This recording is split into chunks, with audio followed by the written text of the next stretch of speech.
எத்தனையோ பல்கலைக்கழகங்களை தமிழ்நாட்டுக்கு கொடுத்தார். பெண்களுக்குன்னு ஒரு தனி பல்கலைக்கழகம் அமைக்கணும் அப்படிங்கிறது அவருக்கு லட்சியமாக இருந்திருக்கு. கொடைக்கானலில் ஒரு பெண்கள் பல்கலைக்கழகத்தை உருவாக்கணும் அப்படின்னு சொல்லி நிறுவனத்துக்கு ஏற்பாடு பண்ணிட்டார்.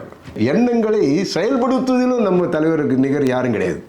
இந்த பக்கத்தில் அன்பின் வடிவமாக திகழும் அன்னை தெரசா அம்மா அவர்கள், இந்த பக்கத்தில் காஷ்மீர் முதல்வர் டாக்டர் ஃபரூக் அப்துல்லா, அது நடுநாயகமாக பக்கத்தில் நம்ம தலைவருடைய பக்கத்தில் ராசாராம் சபாநாயகர் அவர்கள் மைக்க பிடிச்சார் தலைவர்.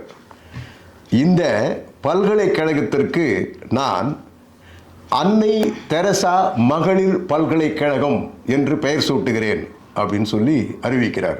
மனித சுனாமி, அந்த மக்கள் வெள்ளம், லட்சக்கணக்கான மக்கள் வெள்ளத்தினுடைய கரகோஷமும் ஆரவாரமோ அங்கே இருக்கிற குன்றுகள் எதிரொலிச்சு அடங்கிறதுக்கு கிட்டத்தட்ட எவ்வளவோ மணி நேரம் ஆகி போச்சுன்னு சொல்லி ஒரு வர்ணனையாளர் சொல்கிறார்.